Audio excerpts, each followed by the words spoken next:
Check, check it a check. Check it, check. Are we there? Does this work? Is the camera? Oh, see, the camera's not even. Why would you do that, camera? Why would you? What's wrong with you? What's the thing? Why would you do that? Why wouldn't you just do the thing with the thing and it works? And done and done. Okay, that's good. And then we're sort of here. I don't know why it's out of frame and all this stuff, which means everything else is going to be off, and it's just a thing, and it's a thing every time. Hi, everybody. You can hear me. Audio is good. We think. We don't know. I don't know why. As soon as I came on the air, the chat just stopped moving. It was moving at a good clip. Hey, yes, I'm in the garage, which is always why I'm ever so slightly late, because every time I think I've given myself enough time, I couldn't possibly, because there's always an update, because no one updates anything here in the garage. It's just, it's a garage band thing, and I think there's just no way around it, and we'll just learn to deal. And that's life and what have you. So, hi everybody. It was great to have a post birthday show at the Jam last night. I am a little worse for wear. Slept a little kinky, as it were. Yeah, last night. And let's see, all right, I'm gonna put this on studio mode because I don't trust any of the cameras at this point. Let's see, good. This guy. Okay, that didn't look half bad. Looks all right. Like it should be something even remotely close to that. Let's see what it looks like if I transition from here to here. Yeah, there you are. Hi, chat room. Look at you guys. Look at that. Now it's moving again. Watch out for any misplaced rakes. Oh, there's rakes all over this place. Don't forget. Yeah. There you are. There you're moving. Look at that. Hey, EO. Good to see you. Hello, everybody. I don't know why the bottom part of the chat is just blank. Isn't that weird? That's just the page. That's just how it's just blowing off the bottom quarter. It's so very strange. Party till I puked. Almost. Are we in the bunker? Yeah, I'm in. I'm going to be eating all my Glenn Beck provisions today because obviously the end is nigh, and so the end is near, and so I face the shower curtain. Yeah, hi, hey, how you doing? I want to thank everybody who came out last night. It was just lovely to see the folks, especially our dear friend Buddha and the Eagle. God bless you for showing up and that kind of stuff. And my friend Billy showed up, and I just, it's so nice. It's just a nice thing. I think at this point, yeah, my buddy Billy is my oldest LA friend, and I don't mean just age in his case, although I suppose in some sort of black don't crack situation, he could be 20, maybe 30 years older than I actually think he is. I have not ruled that out. But he is indeed my oldest LA friend that I still hang with. And it's a lovely thing to, like, I had not... we have one of those friendships where it's true. Yes, Wes, that is true. You've cracked the code, Wes. It's true. Billy is indeed black, and he is my oldest remaining friend in LA, because I literally, of all the people I've hung with, in my time in Los Angeles, he's the one I still am happiest to see in every circumstance. Brooks is a very close second, but Billy predates him by about a year and a half, I think, as far as hanging out together and working. Billy was running sound and lights at the Ice House when my sketch comedy group worked there, and we just hit it off right away. Good person, good people. I mean, he would disagree with me on all those fronts, and he'd probably be right. But, anyways, just a lovely thing. Just when you're like, oh hey, oh my God, you have one of those moments when you haven't seen somebody in a couple of years, because COVID did that with a lot of friendships. I have no doubt. Sparks MAGA worldwide. That's my that's my alternate universe version of the show. It's clearly going to be a big thing. But meantime, chat room. Hi. So lots to talk about. Needless to say, Trump lost his organization, which I think is very funny. And something I predicted a long time ago. I said one of the first things that was going to happen to Trump that on a major scale was, of course, that he was going to, let me pop this over here, was that they were going to lose their ability to conduct business in New York, that it would be probably the worst thing that happened to them other than jail time. And this is a prediction I made before this asshole stole classified documents and tried to keep him at his golf course compound, whatever the fuck Mar-a-Lago is supposed to be. So thank you for subscribing, like, give a thumbs up, blah, blah, blah, all the show stuff. Also, support the show, patreon.com/HALSparks. It's a good birthday gift. You can do it once a year, and you can do it for the whole year through. But I liked this particular story right here because Eric Eric says that Mar-a-Lago is worth $1 billion, and Trump says his properties are worth whatever he wants because whatever he says they are, because the Saudis would pay anything he asked, which I gotta say sounds like bribery. Does not sound like business. I honest to fucking God, don't understand why he thinks that's a good move. You do realize that all the 9/11 hijackers were Saudi, right? He does realize this, right? He does. Jamal Khashoggi, he does realize that the Saudis, and of course he realizes it because they're trying to help him, that the Saudis are jacking with oil prices right now, effectively to it as an attack on the United States. Let's just be abundantly clear. They are lowering production to fuck with the United States because they would rather have Trump in than Biden. Period. And while that's going on, this dickhead and his creepy kids are all going, the Saudis would give us any amount of money forever and ever and ever. I will say that the whole, like, telling banks your properties are worth a lot more than they are and telling the IRS that they're worth a lot less than they are habitually is what the dude from Christy Knows Best, whatever that show was, that guy and his wife went to jail over that shit for a very long time for the exact same scheme. And I just love that the Trump organization has got to shut down in New York. That means all of his LLCs. You know all this stuff about how the shell companies that the Bidens had and blah, blah, blah, which is just fucking stupid. It's childish and it's a bunch of, like, faux naivete. The Republicans are doing that a lot these days. I think their key emotional state is fake naivete. Like, just, oh my gosh, someone has, they set up an LLC or an S corp as a holding point for personal services. What is that? Who does that? Fucking everybody, especially if you're from Delaware. But, like, never mind that all of them, Comer, Jim Jordan, all of them have either a spouse or a family member or a child that has an LLC right fucking now. Many of them doing the kind of stuff, you know, the influence peddling aspect of things that they claim the Bidens are doing. So put that aside for a moment. But the unraveling of the Trump LLCs and the Trump fake corps and the shell companies that he's got in New York will become news as this, you know, starts to break down. Now, he's going to appeal, and I think the businesses themselves as they stand go into receivership during the appeal process, but he's going to lose. He's partly going to lose because he deserves to, because he's in the wrong, but also because his own attorneys are idiots. They're terrible at this.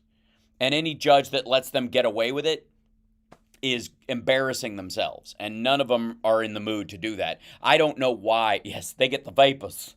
That's right. Everyone in the GOP. Oh, LLCs, my Lord. Who has LLCs? Trump has 1,500 of them. He has 500 of them that are just on bank accounts. No employees, no business, no nothing. All they're there for is an LLC that you can hide who's involved, that, you know, he has signatory control over. And then on the other end of this LLC is some holding group or some other fake company or some Chinese group or some Saudi group or some Russian oligarch or whatever who can feed money into an account, and because Trump is a partner in this LLC, he can write checks off that account. So it's just bribery fucking central. And at some point, that breakdown is going to become very obvious to the American public. And it's probably one of the reasons why they want this impeachment inquiry and why they want all this stuff up and running, because they know this is coming for Trump and they want to make it look like, well, everybody does it, or yeah, all that kind of shit. Like they're just saying he does this because that's what they do. They're kind of get ahead of the story by projecting your crime onto other people. It's like racists calling people racists. That like right out of the gate, so that when they're called out on their racism, they can go, you're only saying that because I called you out on your racism. It's like kind of rubber ball your glue nonsense. And that, I have to say, the entire structure of his legal argument to protect the Trump Organization in New York is about as childish. So don't expect anytime soon for Trump to make any headway in any of this stuff. That said, let me go back to here real quick. Hi, chat room. There you are. Now the whole page is open to the bottom. It's a very strange little thing. It's quirky. It's very quirky. That's the toilet paper end of it. You mean toilet paper end of it? Yes. During 9/11, USA no-fly period, W. Bush allowed the Saudis to leave the USA just after 9/11. Yeah, I have to say, letting the Saudis leave the country is not that weird, because the vast majority of them were not culpable in it, but the idea that they could have been shot in the street is meaningful, and it's not like we would have had the ability, with especially those folks, to charge them because they had diplomatic immunity and all that kind of stuff. So it's not quite the big aha that the 9/11 conspiracy theorists said about it, and the ones. I think if there was any culpability amongst them as far as coordinators, it would not have been as high as the Saudi royal family or the extended members of the royal family who were here. You're the poopy pants. No, you're the poopy pants, Sarpus. You're the poopy pants, okay? People who aren't watching the chat don't know what I'm talking about. Hey, what's happening? He meant brainless victim, not victimless. I understand. Tish James stopped Trump Corp from relocating in Delaware, of all places. Well, that's the thing, is because that's where everybody goes. Delaware is the incorporation state, for fuck's sake. It's why, it's not surprising that every member of the Biden family might have an LLC or a C Corp or an S Corp or whatever. Fucking LegalZoom, that's the first place they push you, is the October Sexy Liberals in Boston. No, it's in L.A. It's at the Saban Theater here in Los Angeles. There's a couple things, though. I do love, there's a particular detail. Let me see if I can find the, oh boy, this is good. And by the way, Philip Ittner will be joining us for hour 2 this morning. I have to show you this. Trump is speaking, Biden joined the UAW strike line, which is a first. It's the first time an American president has ever joined a strike, a picket line, in history. Meanwhile, Trump is doing his appearance at a non-union shop. I don't know if you know that. Hold on one second. Yeah. Here we go. Let's see. This is... so you want to... Hey, faux-gressives. Hey, fake Democrat lefty, people who are like, I want all good things for people. I want universal health care, and I want all those things. And that's why I'm voting for somebody who will never get elected, so that I can throw my vote to Donald Trump and pretend that I'm really not doing that. Hi, those folks. Just put this into your file for later, because I'm going to call you out on this bullshit. Biden joined the striking UAW workers, and Trump is at a non-union shop tonight. While he's counter-programming the Republican debate. Yeah. So, Donald Trump to visit non-union auto parts shop in Michigan one day after President Biden joined striking UAW workers. That in and of itself should make this abundantly clear. Now, where everybody stands. Former President Donald Trump is scheduled to speak Wednesday at a non-union auto parts maker in Michigan, one day after President Joe Biden joined the striking United Auto Workers members on the picket line in the battleground state, the day of Biden's unprecedented move by a sitting president in Belleville, Michigan, where, after being invited by the UAW, he spoke to the striking general workers Tuesday and told them they deserve a significant raise. I agree. Trump released a statement that, in part, Joe Biden's draconian and indefensible electric vehicle mandate, there is none. There is no electric vehicle mandate, will annihilate the U.S. auto industry and cost countless thousands of auto workers their jobs. Okay, let's be abundantly clear. Let me straighten something out for you.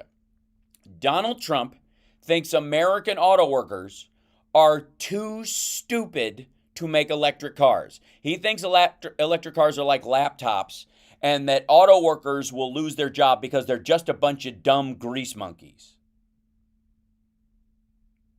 He thinks Asians do computer shit and Michiganders are just dumb, like redneck white people who buy his bullshit, and that they can like get up under a fucking car with a socket wrench and go like that and have oil all over their fucking face, and he has no idea how any of this shit works. Also, no one's going to be buying a Chinese electric car in the United States anytime soon unless they're an idiot who just buys one and ships it over and tries to get special dispensation, because they fucking burst into flames. They have the worst batteries in the world, and they, on the regular, go watch the China Fact Chasers, the Serpent ZA and Lao I-86. They've covered this a lot. The battery systems on them burst into flames, and they set off massive fires because they're sort of like regulations and protections around their battery systems are fucking terrible. It's one of the reasons why electric cars are as expensive as they are right now, is because of our regulations to keep them from bursting into flames and burning forever. And I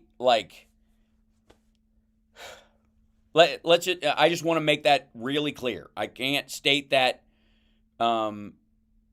clearly enough for everybody, that the reason Donald Trump thinks electric cars will be made in China is because he thinks American workers are too stupid to put them together. He thinks they're a bunch of dumb grease monkeys, and he thinks they can't figure it out. That's just understand that's where he's coming from.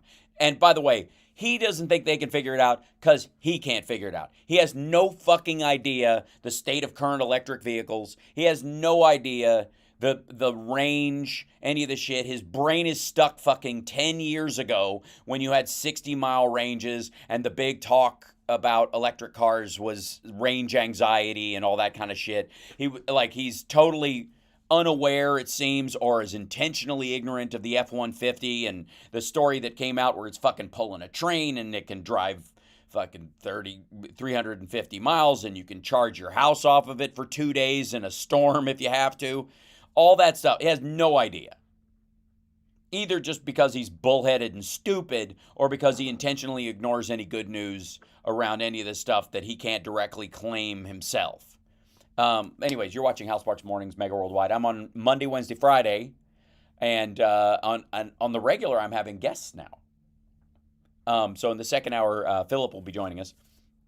The guest portion in the hour of the morning show is now being released as a podcast on the YouTube channel podcast playlist thingy, sort of, yeah. So going forward, so that we can have these interviews and you can listen to them as a podcast as well. So it should work now. I'm honestly not clear how it works, but YouTube just started doing that, so I'm stacking these in there, hoping that it actually becomes functional at one point.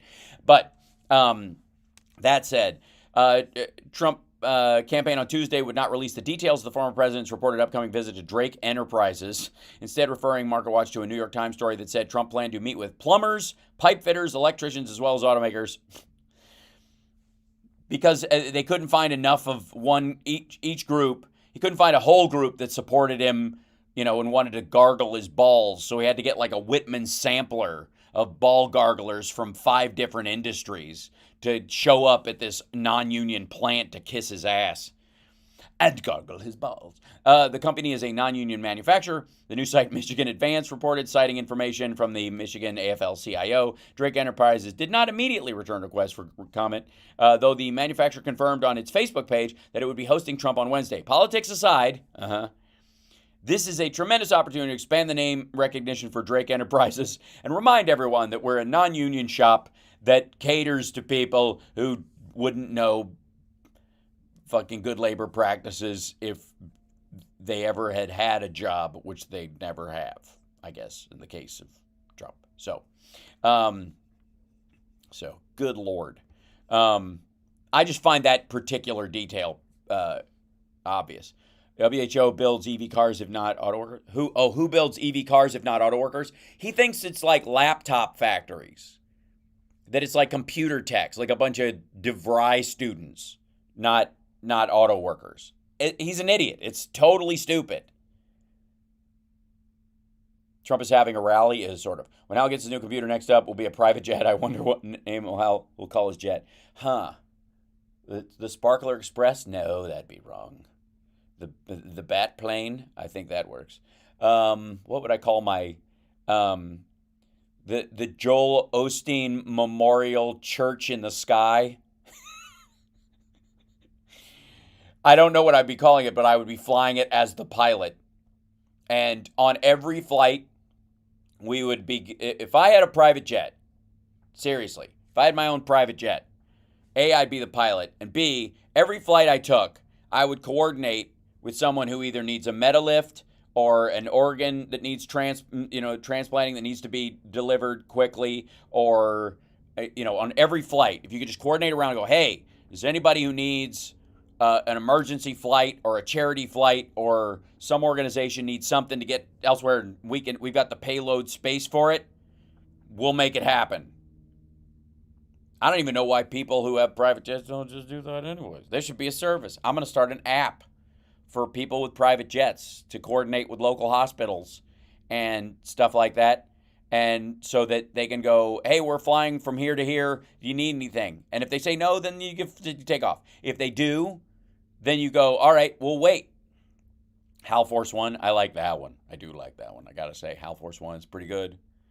Private jets are so greedy. Charters still greedy, but not quite as much. Well, I mean, you can charter them out to other people, too. A lot of people, partially own their plane, too, because they're very expensive.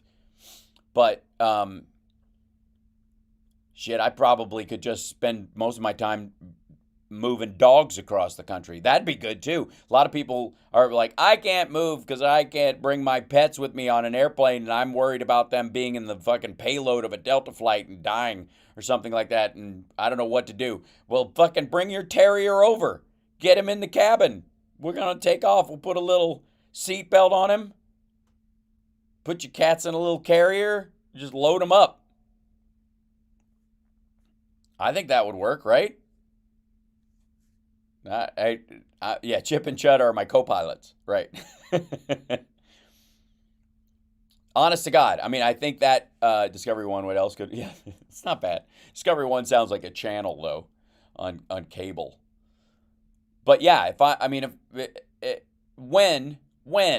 you, when I have my private jet, that I will absolutely have someone on my team, because you'd have to obviously have a team before you have a private jet, one would think. Nobody free balls having a jet, You clearly would have a substructure of a company around you. Go, hey, all right, whatever your personal assistant and the other person is, you go, hey, coordinate with local hospitals, coordinate with, pet movers and that kind of shit. And you go, hey, we had to reject this one because we couldn't fly it and blah, blah, blah, and they couldn't afford it. So, all right, well, we'll do a charity flight. Where you want them. We're going basically near there, and then we'll, pay to put them in a car to drive them the rest of the way, something like that. Dog rescues, right? Yeah, you could do all kinds of stuff. That just sounds like a great idea. I mean, I'd have the smelliest jet on the tarmac, but I wouldn't mind. So, I'm just, pardon me for thinking it through. I just think that's a way to live. That'd be a good way to do it, HAL's Air podcast, and I could live stream from, obviously from 36,000 feet, with my little air headset on and all that shit. Do we have some trolls? By the way, welcome trolls. I don't know if I've said this enough lately. I want to thank you. It's been a joy having you guys with us over the last couple of years, and it has been guys. I'm sad that we occasionally have had what allegedly are female trolls in here who turned out later to just be fake accounts and not real women, and I find that disappointing. And no, you don't qualify as trans. Bullshitting is not trans. That's not the same thing. Doesn't work that way. Self-identity for the sake of fraud is not trans. I'm sorry. It just doesn't work. You're not allowed. No. You're not allowed. Nope, that's the exception. No Rachel Dolezalling here. It doesn't work that way. But I do appreciate you here because you make us show up in your so-and-so also watched feed, which alters the algorithm and breaks us out of what would be effectively an algorithmic cul-de-sac. So thank you, as Joe Biden would say. Thank you, as opposed to what Trump would say, which is, I want to thank you, which is a dick move, because that's just ego. My Such Network, Gabe, and I'll keep you saying, well, I try. How come no one corrects Trump when he brags strategic petroleum reserve oil stocks declined under Trump contractors? Well, I mean, I think I just ran out of shit to go after him for, because I got to say, claiming that he signed the VA Choice Act of 2014 into law is, I think, the biggest dick move. And so I spend an inordinate amount of time jumping on that shit with both feet. So the other stuff seemed quaint and kind of, unimportant by comparison. But yeah, also the wall made it worse. On a side note. So, as I am part of a busy family of folks, and we're going to get to trends in a minute because I just want to look at something. I want to go over to Shitter and see. But on my way to the airport, I got an Uber. And as soon as I got in, the dude is listening to Fox. You could see it on he's driving a Tesla. And he's listening to Fox. And immediately starts in on we're in trouble because we were energy independent and we were on our way to energy dominant. And I was like, oh my fucking God, this dude is just repeating verbatim the Trump talking points. And I, of course, immediately went, well, technically speaking, we're at peak oil output. We're at 18.6 million barrels a day, which is higher than we were in 2018, which was the former peak. The problem we have is that we use 19.2, which means we have to buy a certain amount. If we could get about 20% of commuter cars like yours inside that, lower the window by making them electric vehicles, we would be energy dominant and we would sell all the stuff that we have because we wouldn't be using it. And he was like, you could just hear the fucking record scratch in his head. He even at one point went into, what do you think about the border? And I was like, I don't know why the border got worse after the wall went up. I guess it just kind of, corralled people through native land and private property gaps. So there are Texans apparently who are allowing people to cross their property illegally, probably being paid by the cartels. That would make sense or whatever. But that's a question for Ted Cruz. It was like I was put in that guy's back seat to just throw a monkey wrench in every normal talking point that he throws at everybody. And I was like, yeah, you can look it up, And then he went on to China's going to eat our lunch, and I was like, it was hard not to high five myself during this.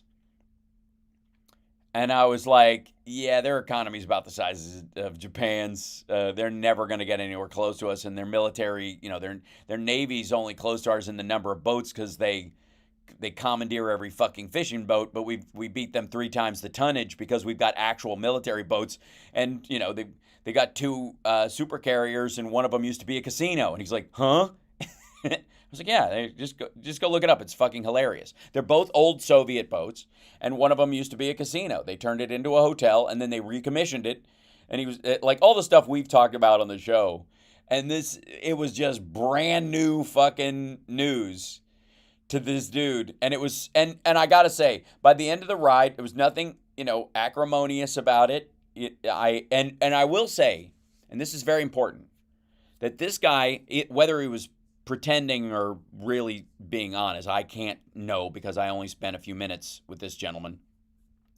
But he was very concerned about like Venezuelans and Argentinian people and like Colombians and people like that who make their way up here because it's unsafe and because, and I was like, well, dude, if you lived in any of those countries, you would try to get in the United States. And he goes, absolutely. Of course I would. So, yeah, that's right, David.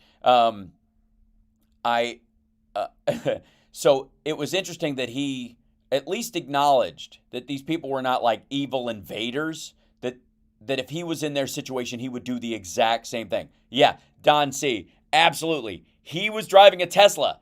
And so his big thing about Joe Biden was the gas prices. Can you believe the gas prices? I'm like, motherfucker, you drive an electric car.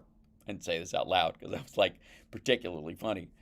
Like if we could get everybody like you in a Tesla or in the Ion or any of the other electric vehicles, we get us enough commuter vehicles, cars that go the same, 35 miles a day, to, in-town cars and all that kind of converted to those things.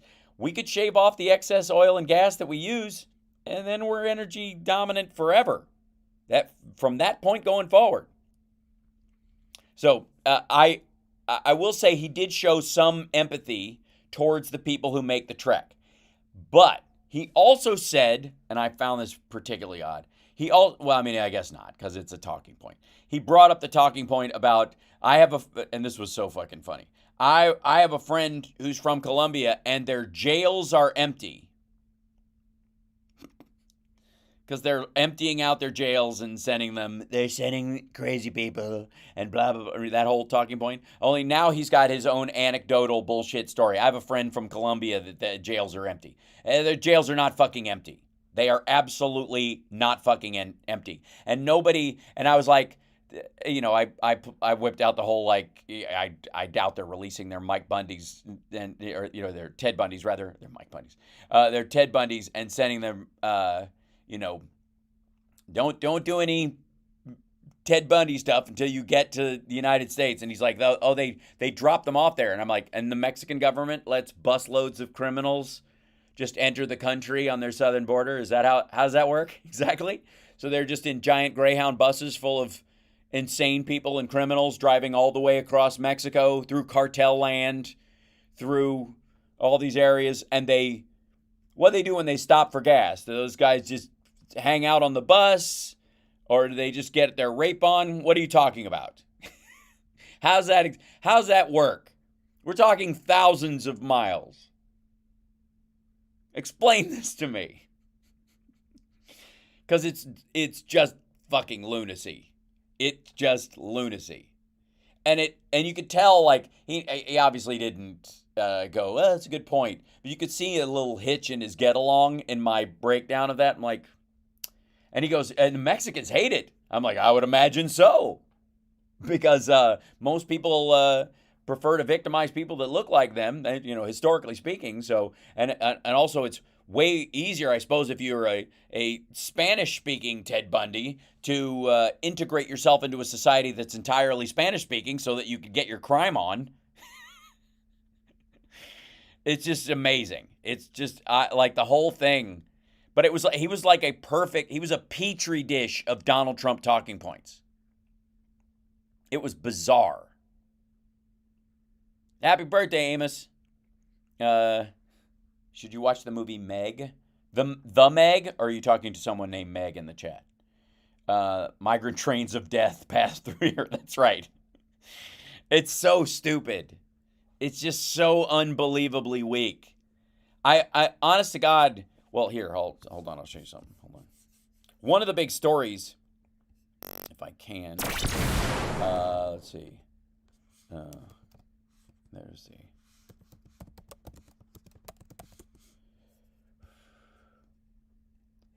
La Tramacua. Hold on one second. Colombia reports. Let's see. I'm going to try to get... I got a news up here. Hold on.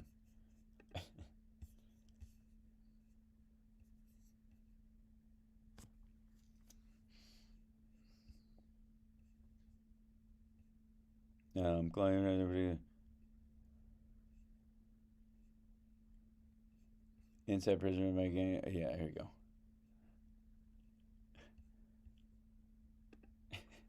Here's the current state. I don't even fucking know why. I just saw this story the other day, and I thought it was like, how fucking telling. This is just Venezuela, but Venezuela regains control of prison where inmates built swimming pool and restaurants. This is 3 days ago. Apparently, why would they empty out? It's a fucking Club Fed.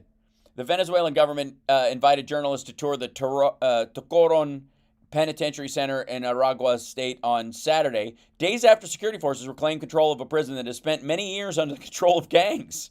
Not so much a prison as a resort, but whatever. Okay, the Tocoron prison, one of the largest in the country, had previously been under the direct control of inmates, many of them members of the powerful transnational criminal gang Train of Aragua, named after the state in which Tocoron is located. According to the Venezuelan Information Ministry, on Wednesday, Venezuelan security forces, including the Army and National Guard, conducted a special operation with more than 11,000 personnel to regain control of the prison grounds. Why would they have to do that if it's empty? I don't understand. Venezuelan's Interior Minister Remigio Caballos said the operation was a complete success. During the media tour on Saturday, Caballos announced that 80 high-ranking members of the Tren de Aragua gang had been detained by security forces following the takeover of the prison. Caballos denied media reports the government negotiated with gang members before the operation. That we have completely dismantled the leadership group of the so-called Tren de Aragua. They are gone, he told CNN en Español. Journalists, including a CNN Español team, were shown where inmates had built a swimming pool and several restaurants inside the prison walls in recent years. Officials released images of the raid of weapons seized from inmates, including automatic rifles, machine guns, thousands of rounds of ammunition. They basically turned it into a fucking fort. Thousands of inmates were transferred to other prisons, which, luckily were empty because, they're just letting everybody out. According to the Venezuelan Information Ministry. However, relatives of inmates dispute these claims, saying they haven't spoken to their relatives since the morning of the operation, so a bunch of them are dead. I haven't heard anything since the whole thing started on Wednesday. Claribel Rojas, the sister of an inmate from the Tocoron prison, told CNN, I came yesterday and today, and nobody says anything, because they shot a bunch of them, quite frankly. I just, I mean, come on. Hold on, there's another one, too. Let's see, Colombia, let's see.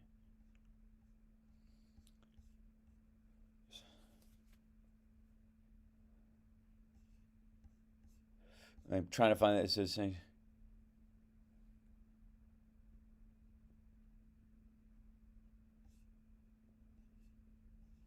Let's see, hold on.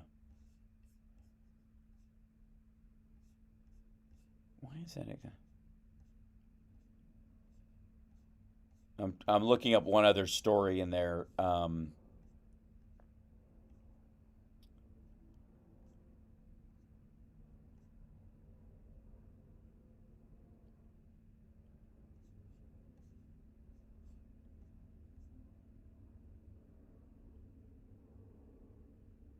On a side note, if I may, hold on, I can't find the other story I was looking for. I'll dig it up or whatever. But again, it's sort of just obviously the Colombia and everybody else are not emptying their fucking prisons.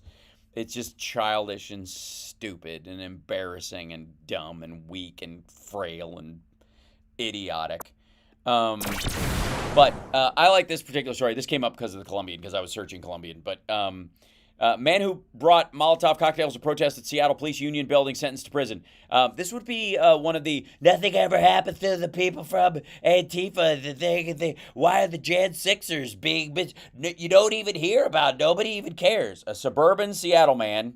That's all these fuckers. These fucking suburban, like, middle-class white dudes are like, I'm a revolutionary. You're a fucking asshole. Who pleaded guilty to bringing a dozen Molotov cocktails to protest at the Seattle Police Union headquarters in 2020, has been sentenced to over 3 years in prison. Justin Moore was sentenced last week in U.S. District Court in Seattle to 40 months in prison. Moore had 12 gasoline devices in beer bottles, carried them to a protest on Labor Day 2020 at the Seattle Police Officers Guild headquarters, according to the plea agreement. Police smelled gasoline and found the box of devices in a parking lot. Court documents state that Moore was one of 4 people suspected of taking part in a plot to burn the building. Now, let me be abundantly clear to anybody who has any questions about this.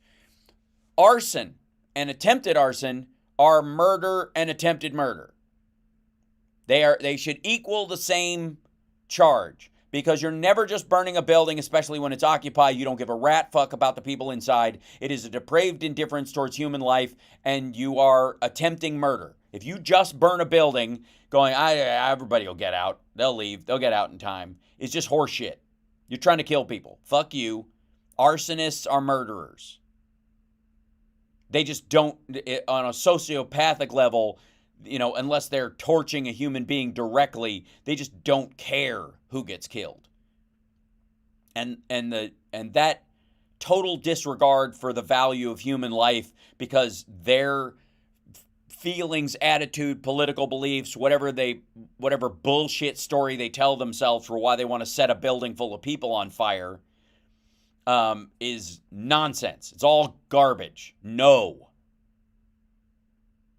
Whatever your reason is for setting a fire where people, I don't give a fuck if it's just the woods and you're like, somebody burns up the woods and they're like, if there's campers, they're dead.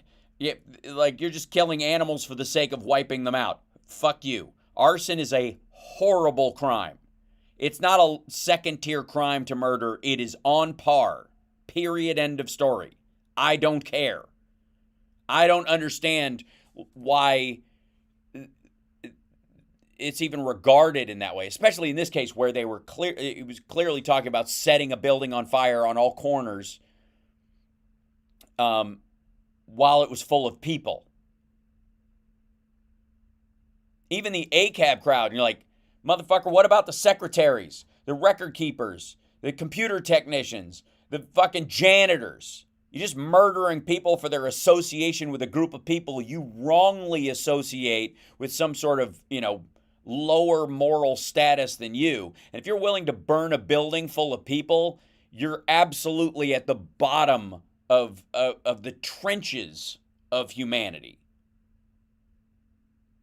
Anyways, so I'm sure this asshole and his friends considered themselves anti-fascist, and I can't think of anything more directly fascist than thinking you personally, by vote of 5-0, because no one else gets a say, that you get to live and decide who lives, and these people have to fucking die.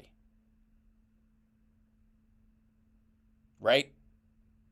That to me, that's, you want to talk about authoritarian, you want to talk about fascist, you want to talk about just the absolute bigotry of thought.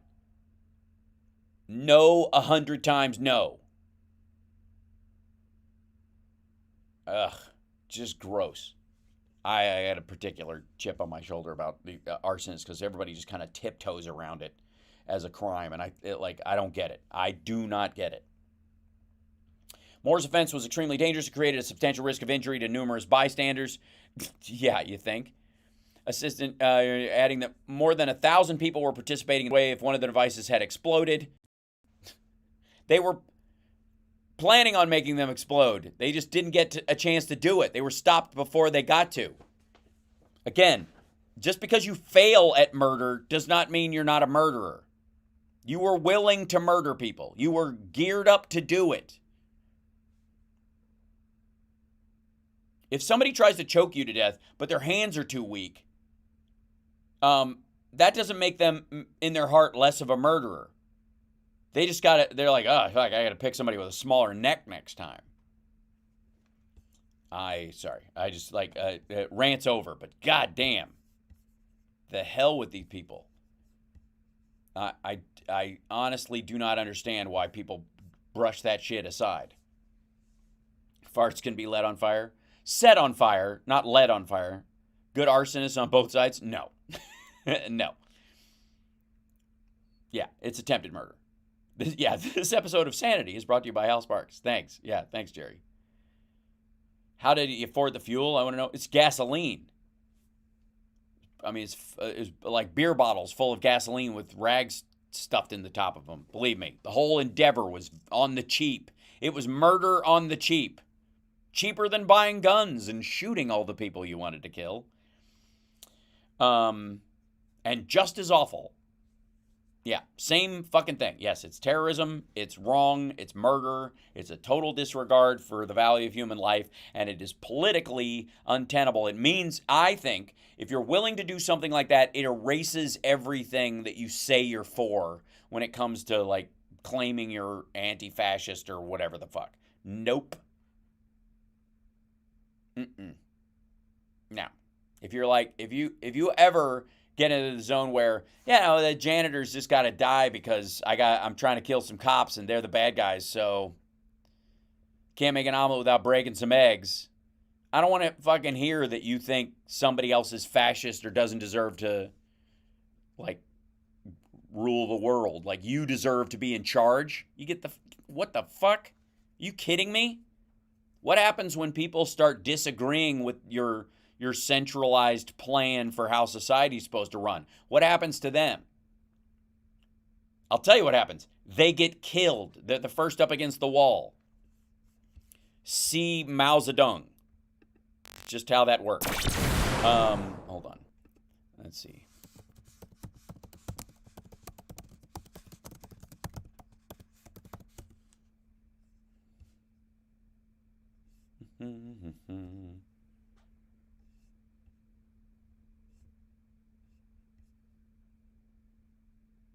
Let's see. I'm trying to do the...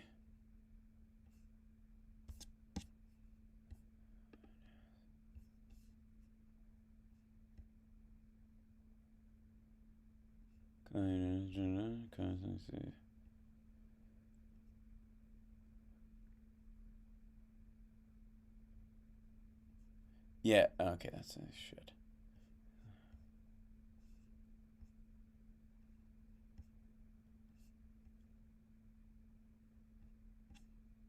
Yeah, here's a I don't know how this happens. If indeed true bliss. This is whoops, go here. Bliss. Get over here. Quit. Get out of here. Why don't it no. There you go. Here, I'll show you something real quick. This is a story from a month ago. At least hold on. At least 49 killed in Colombian prison fire. Let me get this over here. Let's shrink this down a touch so you can see it a little better. There you go. At least 49 inmates died Tuesday during a riot at the Colombian prison in Tuluá, while 30 others and some keepers were also injured. Keepers? It was reported... I guess, keepers, corrections officers, whatever. It sounds like a zoo. Colombia's National Penitentiary and Prison Institute, INPEC, authorities explained that the mutiny inside the medium security ward resulted in a fire that caused the deaths. The outbreak reportedly began when some of the 180 detainees in cell block 8, I thought they were empty. This is a month ago. I thought there were, according to my Uber driver, Colombian prisons are empty. So how are these people bursting into flames? That's my question. Outbreak reportedly began when some of the 180 detainees in cell block 8 It's just 180 in just that one cell block.